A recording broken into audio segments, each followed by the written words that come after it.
जे जे भेटे त्यात देव पहावा, निसर्गाच्या प्रत्येक रूपात शिव अनुभवावा. प्रवास फक्त ठिकाणांचा नसतो, तो अनुभवांचा असतो. मी मनीष आणि तुम्ही पाहत आहात ट्रॅव्हल विथ मनीष. आजचा प्रवास इगतपुरीच्या सह्याद्रीच्या कुशीत निसर्गाच्या सानिध्यात वसलेल्या कपारेश्वर महादेवाच्या पवित्र स्थळाकडे. शहर मागे सोडलं आणि जसजसं आपण सह्याद्रीच्या जवळ येतोय तसतसं वातावरणही बदलत जात आहे. रस्त्यावर धुक्याची चादर, आजूबाजूला हिरवाई आणि पावसाने धुतलेला सह्याद्री. काही ठिकाणी निसर्ग सुंदर दिसतो, पण काही ठिकाणी तो मनाला स्पर्श करून जातो. कपारेश्वर हे त्यापैकीच एक ठिकाण. सह्याद्रीची वाटही शिवनामाची शाळा, पाऊल जिथे पडते तिथे कृपेचा उजाळा.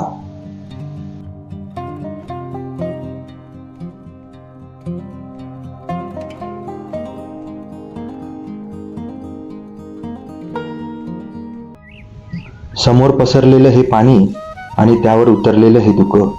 निसर्ग किती मोठा आहे आणि आपण त्या तुलनेत किती छोटे. अथांग हे पाणी, शांत त्याची माया, मन जसे निवळते तशी दिसते शिवछाया. या पाण्याकडे पाहताना मनातले आवाजही थोडे थोडे शांत होतात.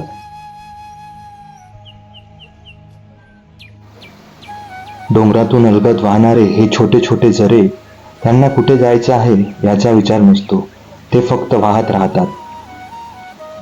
थेंबे थेंबे वाहता दगडालाही आकार, शांतपणे जगता बदलतो संसार. कदाचित आयुष्याचाही हाच एक साधा नियम असावा, थांबायचं नाही, वाहत राहायचं.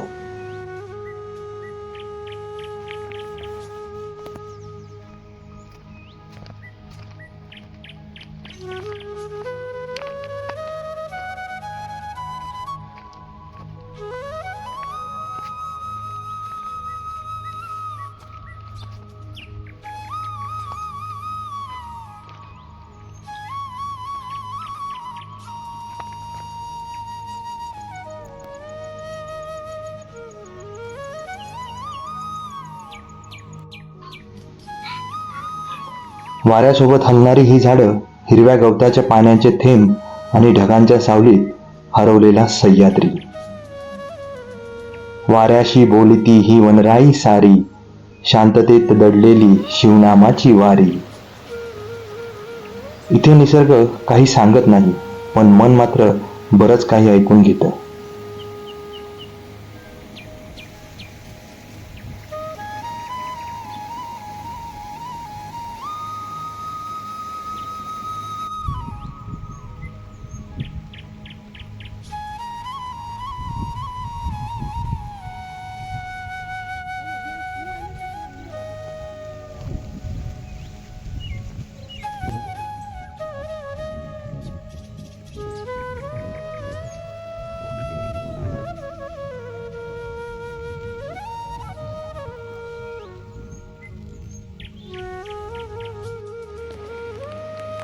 हे ढग पाहताना एक गोष्ट जाणवते.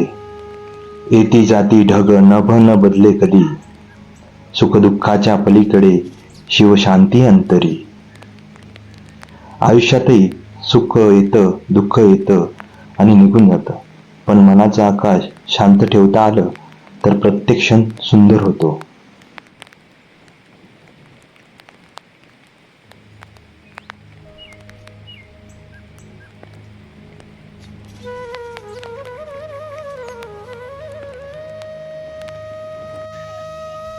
इथून पुढे गाडीचा प्रवास संपतो आणि सुरू होतो मनाचा प्रवास. पाय वाट ही साधी, अर्थ तिचा मोठा, शिवनाम घेत चालता हलका होई माथा. ही वाट दगडांची आहे, चढ उतारांची आहे, पण प्रत्येक पाऊल आपल्याला एका वेगळ्या शांततेकडे घेऊन जातं. आता सुरू होतात या दगडी पायऱ्या. एक एक पायरी, एक एक श्वास, शिवनाम घेता अंतरी त्याचा वास. शरीर थकतं, श्वास वाढतो, पण मन मात्र अजून पुढे जायला सांगतो. कारण माहीत असतं या वाटेच्या शेवटी फक्त मंदिर नाही, तर एक वेगळीच शांतता आपली वाट पाहते.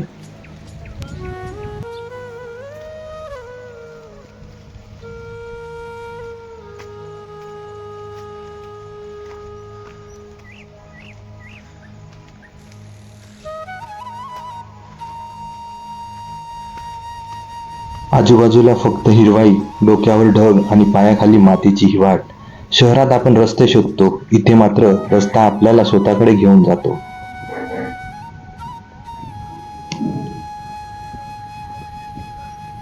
आणि आता ही वाट दोन दिशांना जाते. एक वाट धबधब्याकडे आणि दुसरी महादेवाच्या मंदिराकडे.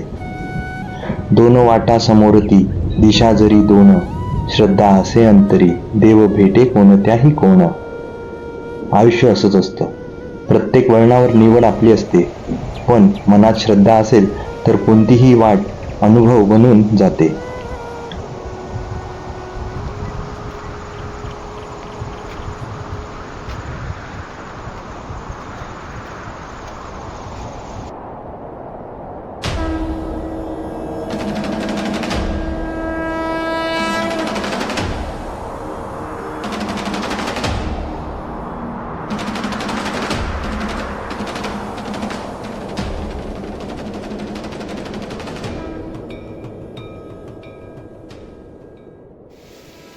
आणि अखेर महादेवाच्या सानिध्यात.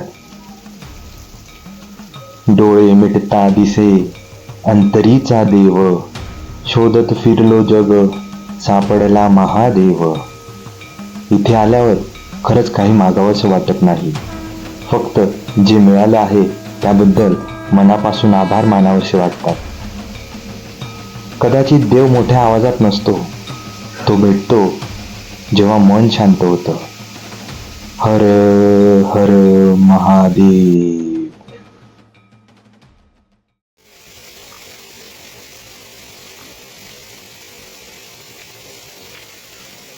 आणि मग निसर्ग पुन्हा आपली आरती सुरू करतो. अखंड वाहे धारा, नसे तिला विराम, जीवन ही वाहत जावे, ओठी असावे नाम. हा धबधबा दगडांना घाबरत नाही. वाट अडली तर वाट बदलतो, पण वाहनं कधीच थांबवत नाही. कदाचित आयुष्यानेही आपल्याला हेच शिकवलं पाहिजे. अडचणी आल्या तरी थांबायचं नाही.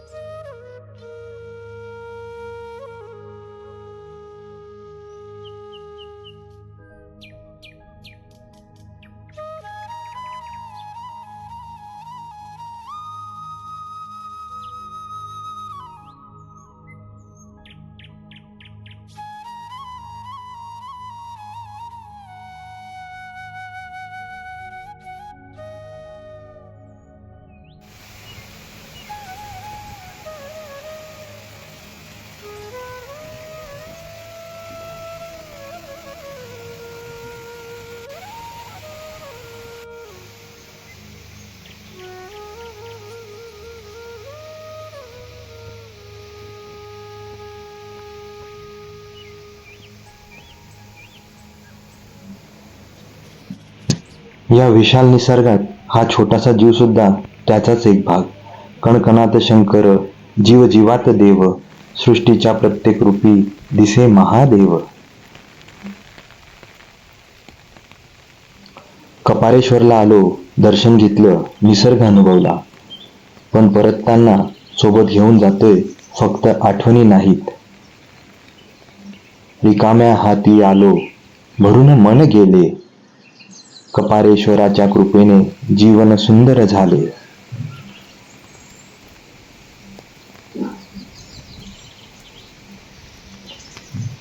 काही प्रवास आपल्याला एका ठिकाणी घेऊन जातात आणि काही प्रवास आपल्याला स्वतःपर्यंत घेऊन जातात. आजचा कपारेश्वराचा प्रवास माझ्यासाठी असाच एक अनुभव होता. वाट संपली तरी प्रवास राहतो मनात, महादेवाची कृपा राहो सदैव जीवनात. जर या प्रवासाने तुमच्या मनालाही क्षणभर शांत केलं असेल तर हा प्रवास खरंच सफल झाला. अशाच आणखी निसर्गरम्य आणि मनाला भिडणाऱ्या प्रवासांसाठी ट्रॅव्हल विथ मनीष सोबत राहा. हर हर महादेव.